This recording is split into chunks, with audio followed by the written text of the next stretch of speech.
When people hear the word grief, most of the time they think about death. And as I was growing up, I only thought people grieved the loss of a person. I had attended many funerals and had to say goodbye to many family members over time. And while that is absolutely grief, it's not the only kind. There are many forms of grief. And today, I'm going to talk about a kind of grief that doesn't come with casseroles or sympathy cards. A kind of grief that shows up quietly and can change everything about how you live, even though no one died. That grief is what happens after a diagnosis.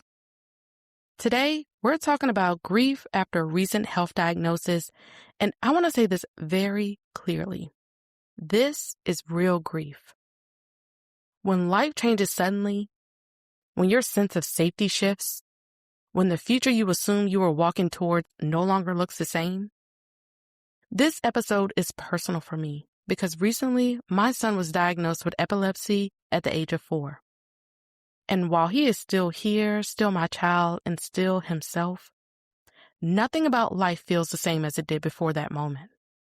And that is grief. Welcome to Highlight Your Healing. I'm Shannon Roan, grief coach, founder of J&J Journals. This podcast is for women navigating grief and learning to heal with faith. If you've ever received a recent diagnosis for yourself or for someone you love and felt scared or just disoriented in the ways you couldn't fully explain, I want you to know that you are not alone. And more importantly, I want you to know that what you're feeling deserves to be named. A diagnosis usually comes with a moment. That could look like a phone call, a hospital room, a doctor's office, lab results. A sentence that lands heavier than you expect. And even if you don't remember every word, your body remembers the feeling. For me, there's a clear before and after. Before my son's epilepsy diagnosis, life as I knew it felt familiar. I knew what to expect from our days. I knew what normal looked like for my family. And I wasn't constantly being on high alert or just checking for something that's unusual. But after August 15th, that all changed. And it was by far, the scariest day of my entire life. Receiving that phone call from daycare that my child was having a seizure and they were calling an ambulance, I can't even put into words how that moment felt. I'm pretty sure I was driving at least 90 miles per hour and doing everything illegal on the highway to get to my baby. My mom even called my dad and asked him to call me in an attempt to try to calm me down because she knew I would do any and everything to get to my baby. That day was so traumatic for me. My son was rushed to triage and all I knew to do was just drop to my knees and pray. We've never experienced anything like this. There were social workers that came into the room and a chaplain, which I later learned that's protocol for the hospital. And I really felt like this just really has to be a dream. This cannot be happening right now. And after a 4-day hospital stay with 2 of those days in the pediatric ICU, we were finally able to take our son home.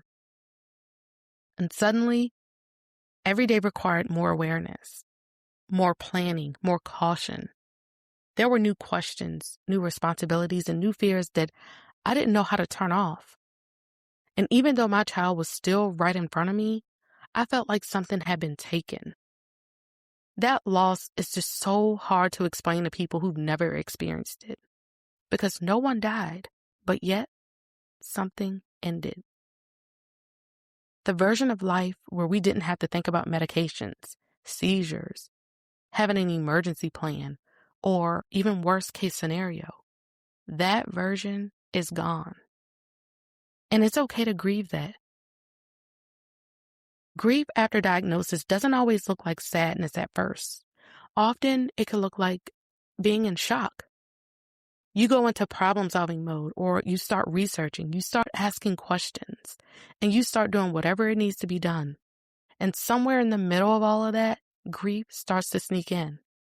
Because a diagnosis changes how you see the future. It changes how you plan, how you feel in your body, and it changes how safe the world feels. You may even find yourself thinking, what does this mean long term? Will life ever feel normal again? How do I protect them? Or how do I live with this? These questions are not signs of negativity.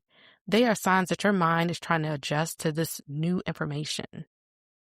Grief is the process of adjusting to a reality that you did not choose. And a diagnosis forces that adjustment. One of the hardest parts of grief after diagnosis is that the losses are often invisible. You grieve the ease of life that you used to have, the sense of safety you didn't know you had, the ability to just fully relax, the version of parenting or living that felt uncomplicated. And after my son's epilepsy diagnosis, there were things I had to start carrying that I never had to carry before.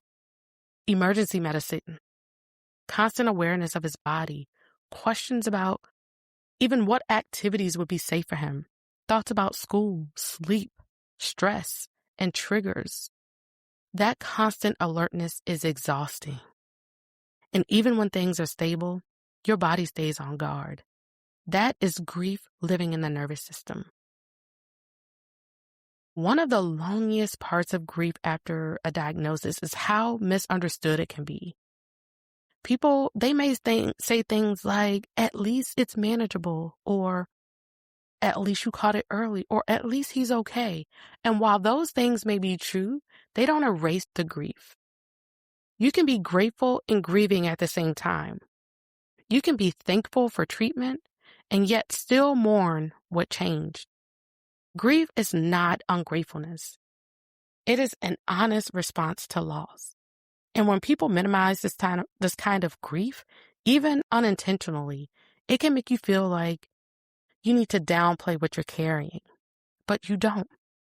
This grief is valid, even if it doesn't look like what people expect. After a diagnosis, life doesn't just change emotionally. It changes practically.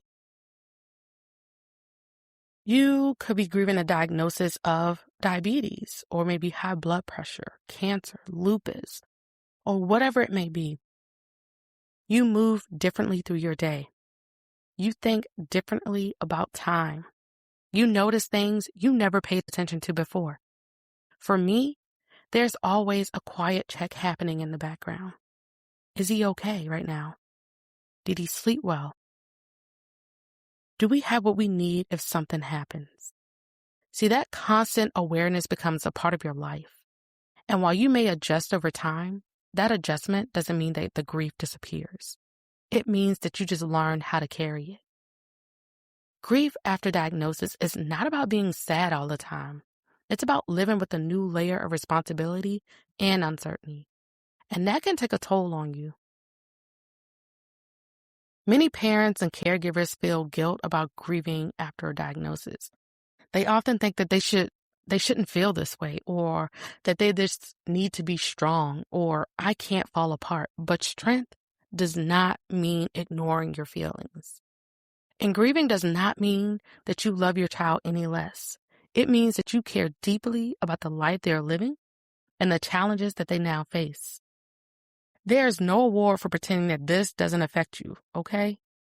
Giving yourself permission to grieve allows you to show up more fully and not less. Grief after a diagnosis can raise some hard questions. You may wonder, why did this happen? You may feel angry, confused, or even disappointed. You may struggle to pray the way you used to. None of that means that your faith is weak. See, faith doesn't remove grief. It helps you carry it. See, I've learned that trusting God doesn't mean pretending that any of this is easy. It just means acknowledging that this is hard and asking for strength today, not answers for everything. God is not offended by your grief. He is not distant because you're struggling. He is present right there in the middle of all of it. I want to share just a few things that's helped me begin to cope with this kind of grief. First, naming it. Calling it grief gave me language for what I was feeling. It helped me stop judging myself and start understanding myself. Second, giving myself permission to allow my emotions to exist without trying to fix it. See, some days feel heavy, but there are some days that it feels just a little more manageable, and both of those are allowed. Third, grounding myself in the present. See, I don't try to solve the future all at once. I just focus on it day by day. And finally, reminding myself that grief and hope can exist together. My son is here. He is loved. He is strong. And this diagnosis is just a part of our story, not the whole story. If you're listening and you're grieving after a diagnosis, whether it be yours or someone you love, I want you to hear this. You are not weak. You are not being dramatic. You are adjusting to a life that changed, and that adjustment deserves compassion. Give yourself permission to grieve what was lost, even as you care for what is. And here's something simple that you can reflect on this week. Ask yourself, what changed after the diagnosis that I haven't fully acknowledged? There's no right answer here. Naming it doesn't make it heavier. It often makes it just a little easier to carry. And I want to end this episode by saying this. Grief is not only about death. It's about change. It's about the loss of what you expected. It is about learning how to live in a world that feels different than it did before.